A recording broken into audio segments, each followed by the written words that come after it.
the Rays should do to the lowly Cincinnati Reds. 10-0 obliteration.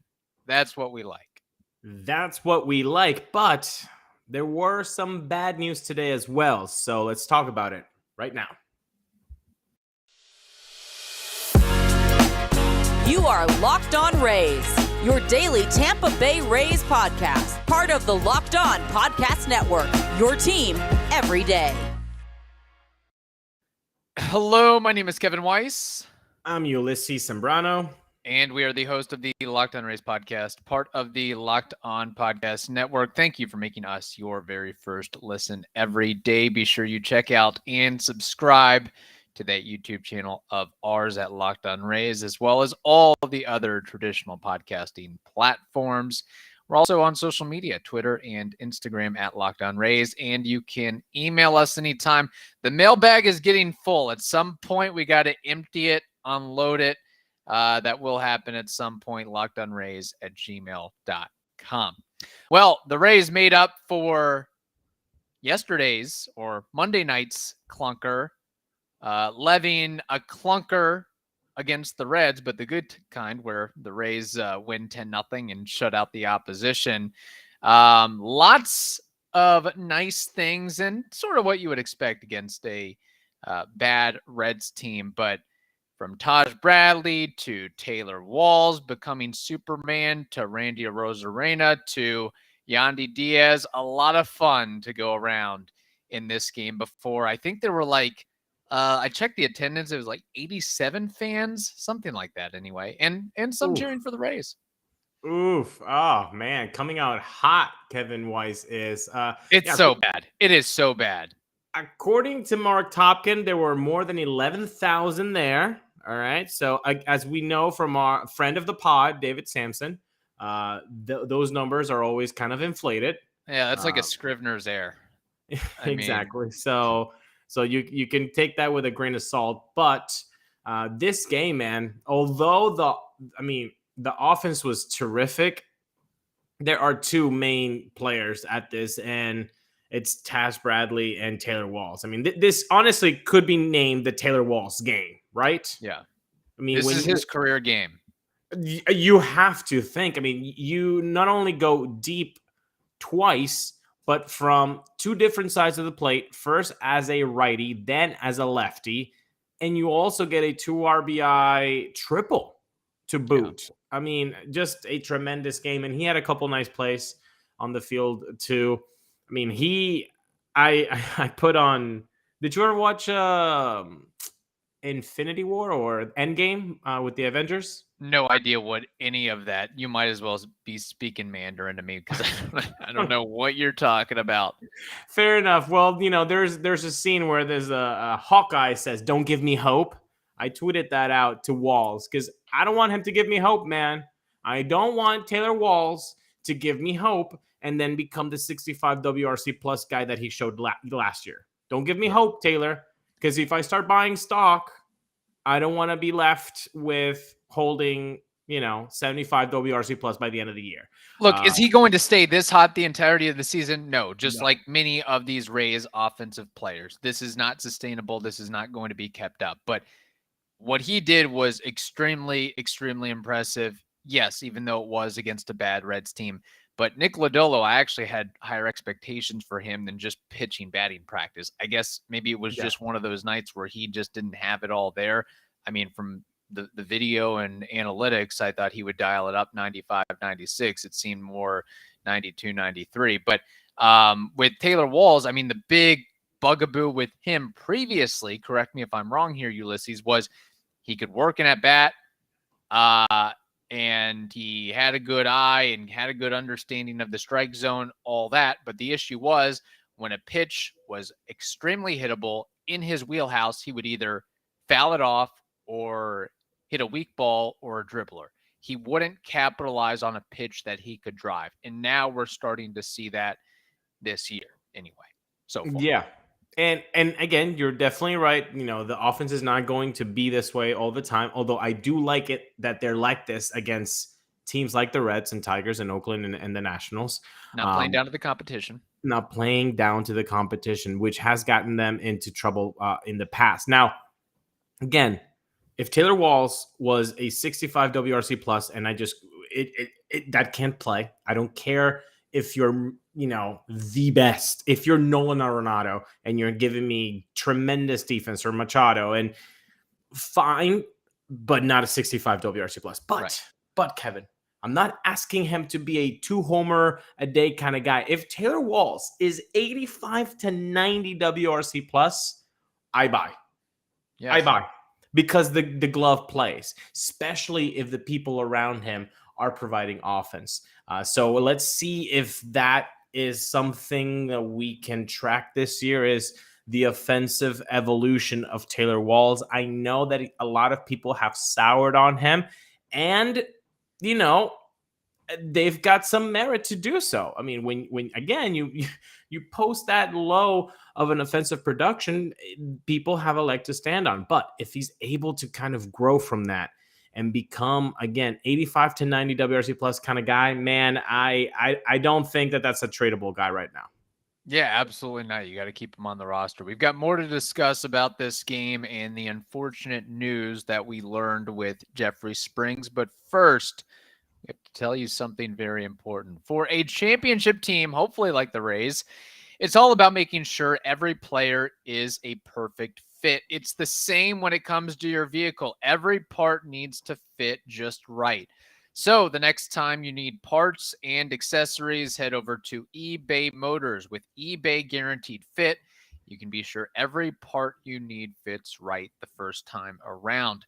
Just add your ride to My Garage and look for the green check to know the part will fit or your money back, because just like in sports, confidence is the name of the game when you shop on eBay Motors. And with over 122 million parts to choose from, you'll be back in the game in no time. After all, it's super easy to bring home a win when the right parts are guaranteed. Get the right parts, the right fit, and the right prices on ebaymotors.com. Eligible items only. Exclusions apply.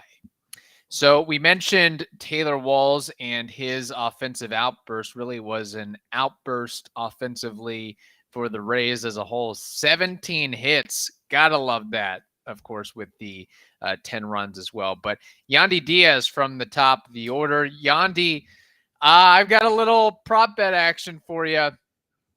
Over under 19.5 home runs for Yandy Diaz this season. He hit his 5th of the year in the second inning off Nick Lodolo with 2 on and 2 out. I think I'm answering this question right now. If you're watching on YouTube and hitting that subscribe button and hitting that like button, already my answer, and that answer is 20. I think he can do it, man. I think he's discovered something, and by discovering something, getting ahead of the ball, maybe the change of approach with Chat Mottola of which pitches to really go for the damage. It can be a combination of factors, but it's working right now, and he hasn't really let up since the beginning. That's 5, if I'm not mistaken, right? 5 home runs already? 5 home runs already, and showing that pull power, and no gimmies either. I mean, these are 400, 410, 440 feet shot, and we've, for years, the thing with Yandy was launch angle, launch angle, launch angle. Well, he certainly uncovered it, because I looked up on Savant, and his launch angle is basically double what it's been for his entire career, like 16.5 degrees this year compared to, 7, 8, 9 degrees in previous years. Today's was his longest home run by StatCast at 440. Yeah. He's uncorked it, and he's not sacrificing his approach at the plate. Still, the walk rate and the strikeout rate is dead even. It's in line with what you would expect from Yandy Diaz, more or less. And again, how many games have the Rays played already? 17 or 18? 18, right? Yeah, 18, I believe. Right, because they're 15-3. Man, in 18 games, this guy has 5 bombs. Again, to extrapolate would be to do a disservice to their final line. But it can make you start to kind of smile if you're a Rays fan and you go, wait, we can have a guy that his strikeout to walk ratio is pretty even, which is unheard of, and then jack it 20 times? What?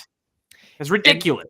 And again, he's built like a guy that you would think would have Brandon Lau power numbers and statistics. And maybe we're starting to see that unpacked a little bit. Maybe it has to do with settling in, being willing to try and alter his approach with the multi-year contract, that he can just settle in. Okay, I'll listen to the coaching staff and see what I can take and try something different. I mean, you're already a great player, and just add another tool to your toolbox there. But also with Yandy, I think, I mean, is he not playing more first base this year compared to prior years? So maybe that also, again, just I would think just deducing that first base is a little bit easier to hold and handle than third base, and maybe that allows him to settle in, 3-4 at-bats a game, whatever it may be. Just some observations there. So the offense certainly tremendous. Taj Bradley tremendous in his second big league start. And with the terrible news with Jeffrey Springs, not to mention Zach Eflin and Tyler Glasnow. I mean, we talked about it. Everybody's, oh man, look at the Rays 1-5. And it was great going into the season. But when you think you have enough pitching, when you think you have enough starting pitching, go out and get some more. Go out and look for some more. Always be looking. And that might be the case for the Rays. They might be looking for a veteran off the scrap heap. But I would imagine, just based off of what Taj Bradley did today and the injury situation with the Rays, that he's got to be here to stay at least for some marker of time, right? Right now, he is the best option. Again, he went 5 1/3, 3 hits allowed, only 1 walk, 9 punchies on 84 pitches, man. He was looking crisp. He looks confident. I mean, the stuff is working, and I like that he did it with Mejia behind the plate. We were talking like, oh, maybe Bethancourt's going to be behind the plate for this game. Nope, it was Mejia, and he worked well with him too. That I like. I like that he can have a good rapport with both catchers. Of course, being the Rays, you can't really have a particular catcher. That's not the Rays way. I mean, so if you're a veteran like Zunino, maybe you get that rep with one of the starters, but that's not going to be the case with Mejia and Bethancourt. So it was nice to see him working with the other catcher and still getting really good results. He does not look his age. Again, I know it's the Reds lineup and it's not the New York Yankees, but they're still major league guys. And they just put up 8 runs last night. So it's not like they can't, have an offense that explodes here and there. So no, it was great to see. And I know you're talking about getting a veteran off the scrap heap. That could potentially be an avenue they go to. But honestly, Yonny Chirinos is right there. And Venezuelan bump and all. I know the numbers in AAA were not good, at all. He's dominated in MLB 2 times in a row. So again, there's something about Yogi Berra's, famous line of 90% of the game is mental and the other half is, physical, or whatever, however the phrase goes. Dude, when you've already been in MLB and you come back from Tommy John and you fought for a spot and now they put you in AAA, you might not be at your best, mentally, of with the buses and all that. That's not really it's kind of great. beneath you at that point. And who knows, maybe he was just working on a couple of things and didn't really care at the end of the day, where you're ready for that next level of intensity at the big league level. And I think that I agree with you. I think Yanni's probably, next in line there. But if somebody else goes down, who do you trust after that? Is it Luis Patino, or do you have to get creative or maybe stretch somebody else out? But I think with the work that Yonny Chirinos is getting, I think that the Rays are slowly but surely trying to build him up to a quasi-starter role. So I think that if you're a Rays fan, you should have some solace and some confidence that he can step up and handle things if need be. But yeah, Taj Bradley, again, just like with every other player, you've handled the competition thus far. I believe his next start would be against the Astros. I really want to see how that goes. A legit contender, very tough competition there. And just in general, I want to see how he recovers and handles himself after a legit test of adversity. How do you perform the next outing or the next inning after you give up 3 runs in an inning? How do you handle that? Are you up for the task going forward, or do you get deflated by that?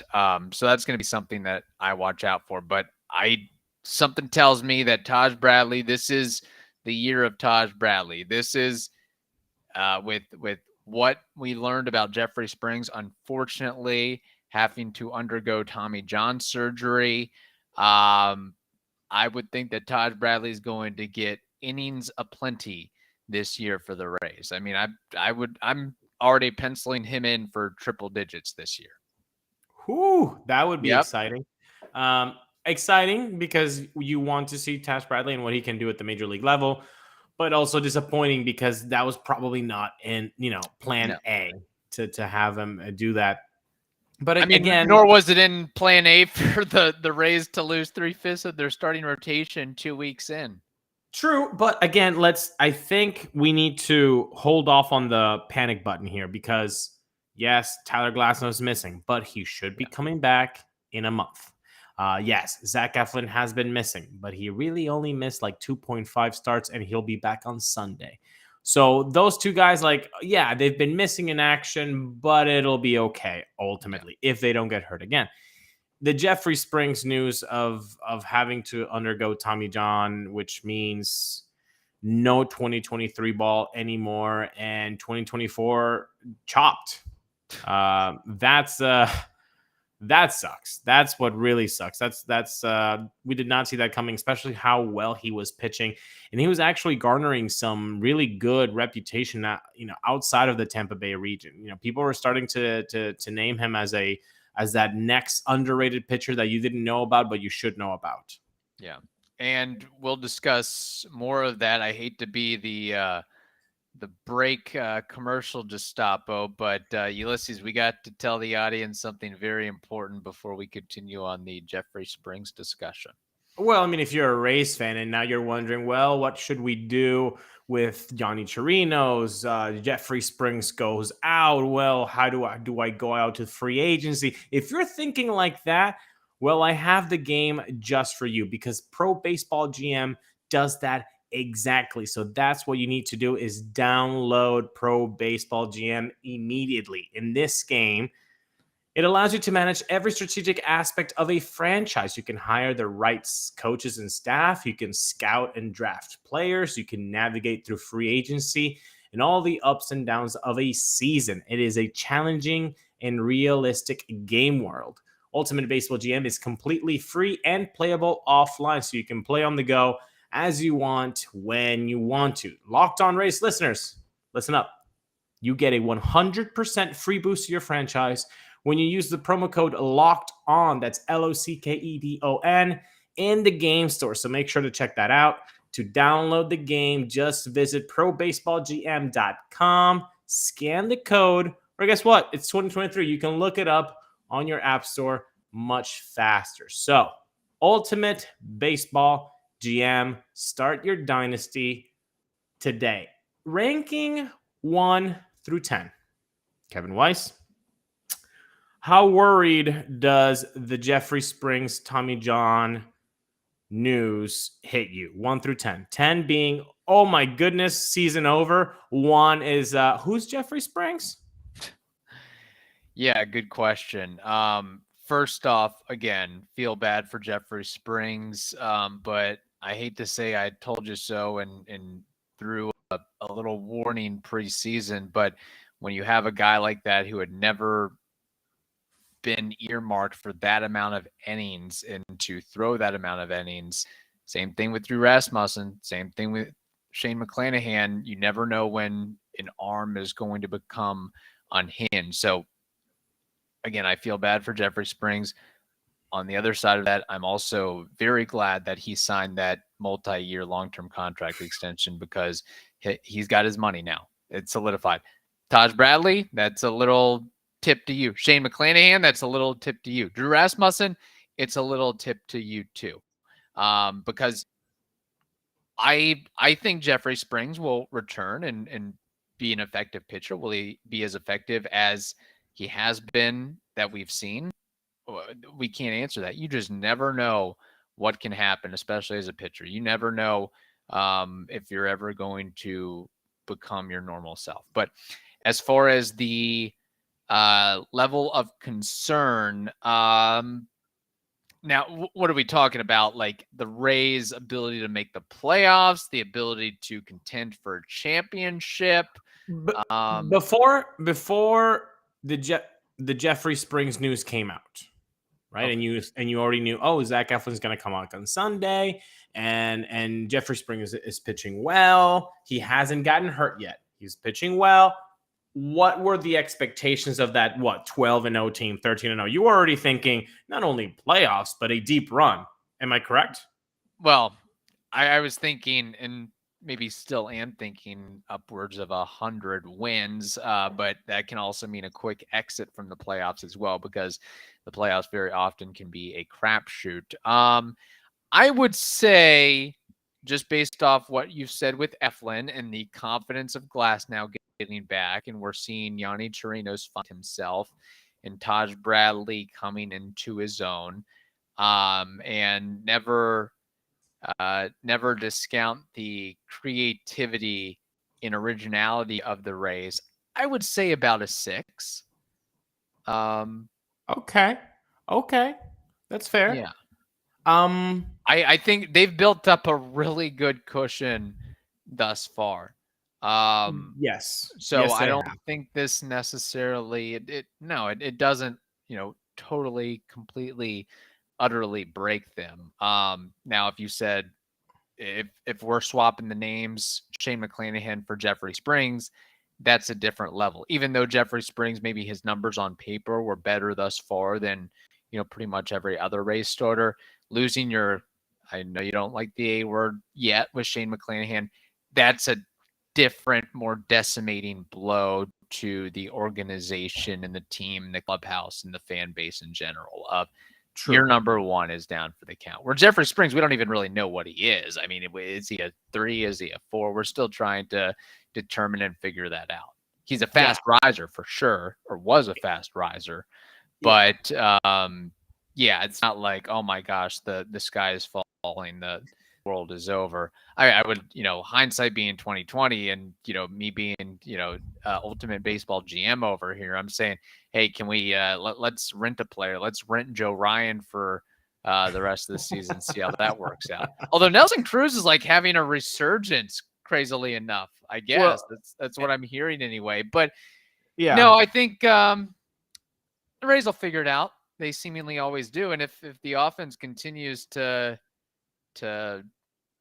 perform like they have, which again won't keep up, but if the offense is much better than we expected coming into the season, I think that should help matters as well. I guess the way to think about this is, who is going to substitute Springs' production? And if that answer is a combination of Taj Bradley / Yonny Chirinos, are you losing a lot from Springs? I think you're losing some, but I don't think you're losing a lot. Plus, when you add up the offensive production that we're seeing right now, then it's even less, because the margin of error of Taj and Yandy can increase, and you still will see some W's. So I would go lower than you. I think my level of concern is a 4. If Zach Eflin and Tyler Glasnow obviously come back when they said that they would, when the team said that they would. So I would go with a 4, which, if we usually like to average out our takes and opinions and rankings. So then we would be at a 5. We would be right down the middle of really concerned and not concerned at all. So I want to gauge other Rays fans, though. So drop it down in the comments on YouTube. How concerned are you? 1, not at all, or 10, the sky is falling and your name is Chicken Little? Yeah, that's good as well. So, yeah, so hopefully Jeffrey Springs gets things in order. And again, that's the risk you take when you're a pitcher, but he's got his money. He definitely has his money, and he's got something to work towards as well, because there's a lot of incentives built into that. So, it's not like, oh, okay, I can just, basically retire and give up. I was going to ask you, like, why is it that it's so easy for us from a third party perspective just want to shake Drew Rasmussen, Shane McClanahan, the Taj Bradley saying, dude, look at what happened here. Sign a damn contract and get your money while you can.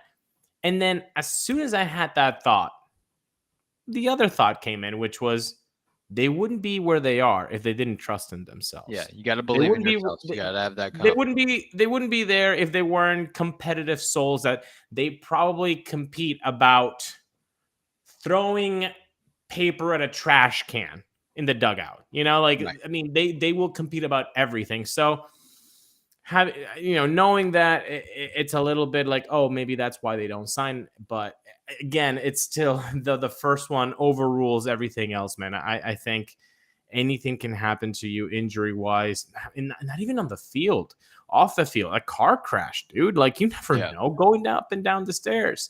Ask Blake Snell about fracturing your toe in a bathtub accident. Right. You never know. Yeah, it's really remarkable. Or you just don't capitalize on the opportunity or the couple opportunities you get, and you kind of wallow and wash away into obscurity. That's happened with many pro baseball players, where it's like, oh, this guy had a good season. He was solid. He could be around. And then just for whatever reason, maybe you're not the best clubhouse fit or whatever, you don't get that other chance or that opportunity. So, that'll be something to watch out and monitor, and not to go, too crazy here, but I think I love the rules changes that MLB has made, but I would really like them to add another one within the next couple years. Anytime that a team brings on a position player to pitch, at that moment, the game should end. At that very moment, the umpire should raise their arms. Okay, we're done here. We're done here. Once Luke Maile rolled out to the mound, game over. You're the home team. We don't care. You don't get an opportunity to bat. You have just totally given up on this game. Unless, of course, it's a legit two-way player. I understand that, if you've got a Michael Lorenzen situation. But this is, garbage time McGee over here. We got to end it. How about this? Luke Maile comes out on Tuesday's game, and it's the Rays' turn. As Kevin Cash, I think it would be on the onus of the receiving end of the position player pitching. That manager has the option of saying, I'm done. I'm not letting my hitters hit against Luke Maile. So so Cash would have the power to say game over. Yes. I think he would say game over every time. Hey, let's let the boys get a quick shower, get to the hotel room 30 minutes early. Let's do it. Because even inning from our pitching staff, no brainer. You can't get the Reds manager can't get upset like, come on, guys, you guys don't want to play. Look what you're doing. You're putting a position player to pitch. You obviously do not care about the game anymore. You obviously do not think that you're going to come back from the game, or else you would not be doing this. So don't get upset at the other manager saying, no, we're done. So I think that would be a tremendous rule. Maybe not for the people that bought tickets and want to see more baseball. But I don't think anybody that bought tickets for that game wanted to see more baseball. Like, again, at that point, when you're relegated to bringing out a position player, catcher, whatever it may be, not a legitimate pitcher, the game is over. Everybody else is checked out.